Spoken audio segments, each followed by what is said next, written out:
For Jamie, how do we embrace uncertainty whilst giving confidence to investors, and how can research help with the challenges that you face? If you look at the model with something like Uber taxis, they didn't invent the Prius, right? What they did is they saw a piece of technology that fitted their business model, that fitted what they could or would or should do, and they adopted it because it worked really well. I think ship owners are not necessarily the people that want to innovate. They don't want to design and build all that thing. What we've got is we've got amazing universities and engineering hubs and engine manufacturers, and I think those are the guys that are really creating this new possibility. Mm-hmm. And by having that available as something that ship owners can buy into, you're taking the risk down. You've got to make that risk to the point where an investor, any investor, is keen to put their cash into it. Yeah. Okay, great, thank you. Next one's from Matt. In terms of scale, how does the development you showed us, really at Teesside, compare to European initiatives? Yep, thank you. The development we're proposing in the first phase will be 2 million tonnes a year capacity, and then expanding to 5 million tonnes a year capacity in the very early 2030s. Now, to put that into perspective, each of the major projects in the UK today, whether they're huge sustainable aviation fuels projects or whether they're power plants with carbon capture or blue hydrogen plants, are in the 750 to 1.5 million tonnes a year range. So we're as big as everybody else, I guess, is the statement. In a European point of view, we have some fantastic projects, and Northern Lights is one of them. Some projects in Denmark and Holland as well, and we're about on par in terms of the scale. Now, what I would say is, whilst we're on par, they're great projects. The target is way off in terms of the capacity required for sequestration. So 20, 30, 40 million tonnes a year is the target by 2035, 2040. So whilst we're kind of building a foundation blocks of this market, the rapid expansion is required, and hence why we've moved the discussion from necessarily only emitters, so what is the actual requirements to support the emitter projects, to actually a network discussion with government and policymakers, and how do we get ships moving faster and faster and faster, because obviously if you order a ship it takes time, and how do we actually get to these rates of 20, 30, 40 million tonnes a year. So we're doing great in terms of comparisons with Europe, we're doing great on project size, but it's still nowhere near enough to reach the targets required. Okay, so it needs a lot more scale. It needs a lot more scale. Yeah. Okay, great, thank you. Keith, I've got one for you here. It was about, do you believe the net zero targets are achievable? We've got to have hope, don't you? I mean, are we moving quick enough? No, but I still have hope. Yeah. So they are achievable, but there's a time frame that it will take. Yeah. Okay. Good. Thank you.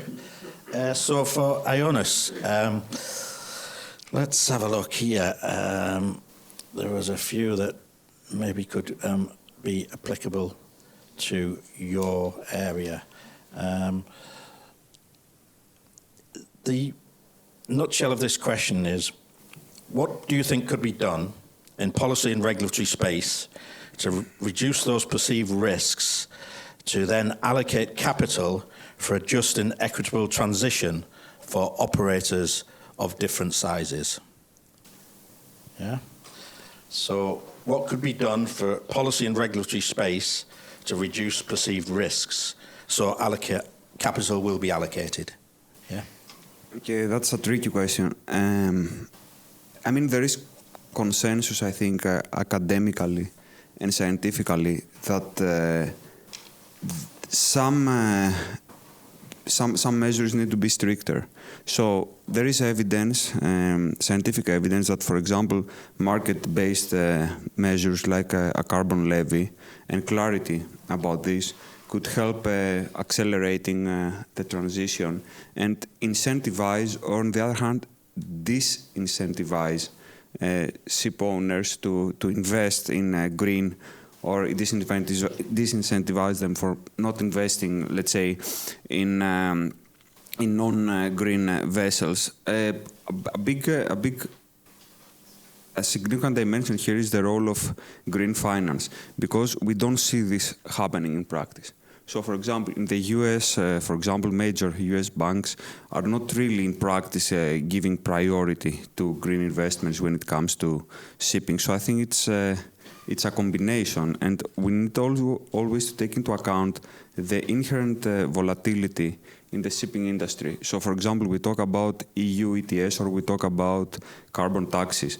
But at the same time, we see what happens from day to day due to geopolitical events like the war in Ukraine or now the Red Sea crisis. So, for example, if a vessel trades in sanctioned areas, evidence suggests that they can make in one voyage the profits from 1 year.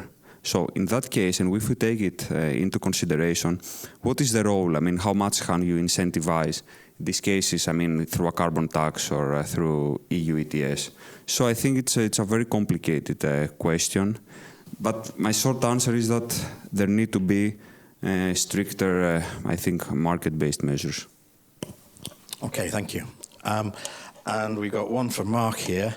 To what extent is digitalization supporting decarbonisation? I think I've got my own.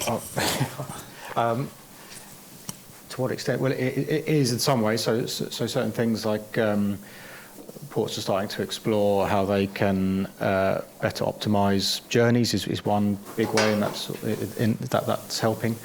So better understanding when ships are arriving, when they're likely to depart, how long they're likely to be there, can help those vessels then optimise their speeds, for example, and use less fuel on a journey. And that involves ports working together around Europe and around the world to, talk to each other a bit better and in the same language. So that is certainly helping and will be a big part of it. And I think certainly in the short term, a lot of digitalisation will help drive efficiencies, both in port operations and for shipping, and that will play a big part certainly in the short term in helping meet sort of interim targets. Yeah. Okay, thank you. So one last question is for the whole panel. What does the panel think about Maersk's choice of methanol? They've been an early adapter. They've gone out for a number of methanol ships. Any comments from the panel? What about the risk, Jamie?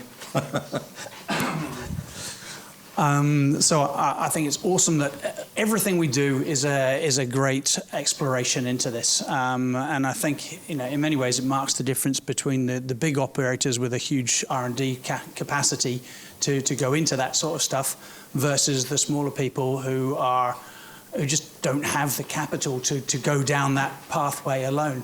But I think every step we make forward, even if it's the wrong step, that's fine. If they can put the money into it and prove it successfully, prove it unsuccessfully, take one of those pieces, either make it the solution or make it not the solution. But until somebody puts the money in and defines it either way, it's very hard. Thinking back to search and rescue, sometimes you find somebody in an area and sometimes you rule out that they're there in that area and you can't start focusing onto another place. So everything that people are doing is a success.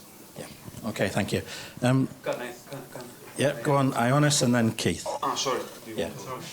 Okay, sorry, just to add here that, as mentioned, obviously the Maersk, MSCs, Hapag of this world can afford to invest in methanol or to take a more risky, let's say, R&D strategy because they have a lot of cash. Maybe the container companies even more due to the recent container peak. But this raises also questions about, first of all, we want first movers. We want the Maersks. We want the MSCs of this world to move first. So probably this will incentivize smaller companies to follow their path.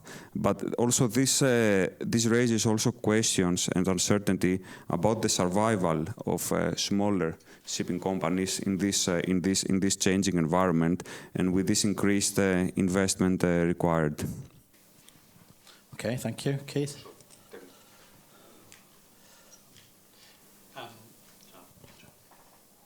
I was just going to say very quickly, if you can secure your own supply of fuel and ensure that it's green, then that's great. And so Maersk have done that, and the companies that are moving first that have secured the supply of fuel and ensured that it's zero emission production, then great. Yeah, good. It's a little bit like Jamie said, goal-based, and then come to a solution through time, yeah? Yeah.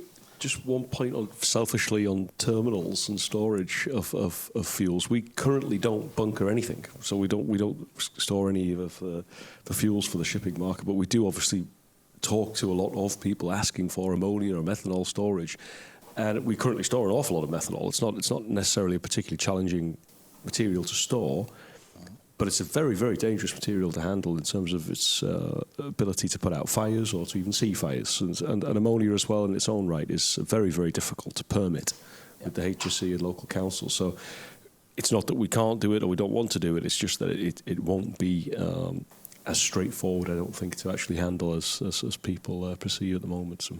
Yeah, absolutely. And the regulatory framework is all to do with that, because as the guidance comes through, which has safety guidance incorporated, then we get more sure about the handling of it. Good. Listen, I do think we could go on, but we do have to stop there because coffee is calling. And I'd like to give our panel a round of applause, please.